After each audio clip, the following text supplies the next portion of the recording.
പ്രതിപക്ഷ നേതാവ് V D സതീശനെതിരെ വീണ്ടും വിമർശനവുമായി കോൺഗ്രസിൽ നിന്ന് പുറത്താക്കപ്പെട്ട വനിതാ നേതാവ് സിമി റോസ്ബെൽ ജോൺ. സംസ്ഥാന ഭാരവാഹിത്വത്തിൽ നിന്നും തന്നെ ഒഴിവാക്കിയത് വി ഡി സതീശനാണ് എന്നാണ് ആരോപണം.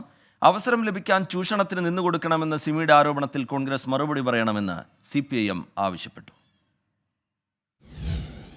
നേതാക്കളുടെ പിന്തുണയുണ്ടായിട്ടും ദീപ്തി മേരി വർഗീസിനെ സംസ്ഥാന ഭാരവാഹിയാക്കാൻ വി ഡി സതീശൻ തന്നെ ഒതുക്കിയെന്നാണ് സിമി റോസ്ബെൽ ജോണിന്റെ ആരോപണം. വർഷങ്ങളായി പാർട്ടിയിൽ പ്രവർത്തിച്ച പലരെയും മറികടന്നാണ് ജബി മേത്തറിന് സ്ഥാനമാനങ്ങൾ നൽകിയതെന്നും സിമി വിമർശിച്ചു. CPIM-നെ കൂട്ടുപിടിച്ച് എന്ന ആരോപണം തെളിയിച്ചാൽ ശിരസ് മുണ്ഡനം ചെയ്ത് KPCC-ക്ക് സമർപ്പിക്കുമെന്നും പ്രതിപക്ഷ നേതാവിനെ സിമി വെല്ലുവിളിച്ചു.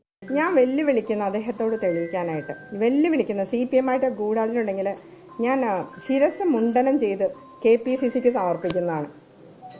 ലതിക സുഭാഷിനെ പോലെ കരഞ്ഞോണ്ടല്ലോ കേട്ടോ, ചിരിച്ചോണ്ട്. വി ഡി സതീശനെതിരെ തെളിവുകൾ ഉടൻ പുറത്തുവിടുമെന്നും സിമി റോസ്ബെൽ ജോൺ പറഞ്ഞു. കോൺഗ്രസിൽ അവസരം ലഭിക്കാൻ ചൂഷണത്തിന് നിന്നുകൊടുക്കണമെന്ന സിമി റോസ്ബെൽ ജോണിന്റെ ആരോപണത്തിൽ കോൺഗ്രസ് നേതൃത്വം മറുപടി പറയണമെന്ന് CPIM സംസ്ഥാന സെക്രട്ടറി MV ഗോവിന്ദൻ. കോൺഗ്രസാണ് മറുപടി പറയേണ്ടത്. അതായത് ഇതുപോലുള്ള പ്രശ്നങ്ങൾ ഉന്നയിച്ച ഒരാളെ കോൺഗ്രസിൽ നിന്ന് പുറത്താക്കുന്നു എന്നതിനെ പറ്റിയിട്ടുള്ള കാര്യമാണ് അവരിന്ന് പറഞ്ഞിട്ടുള്ളത്. അത് കോൺഗ്രസാണ് മറുപടി പറയേണ്ടത്. സിമിയുടെ ആരോപണത്തിൽ അന്വേഷണം ആവശ്യപ്പെട്ട് DYFI വി ഡി സതീശന്റെ പറവൂരിലെ ഓഫീസിലേക്ക് മാർച്ച് നടത്തി. 24 കൊച്ചി.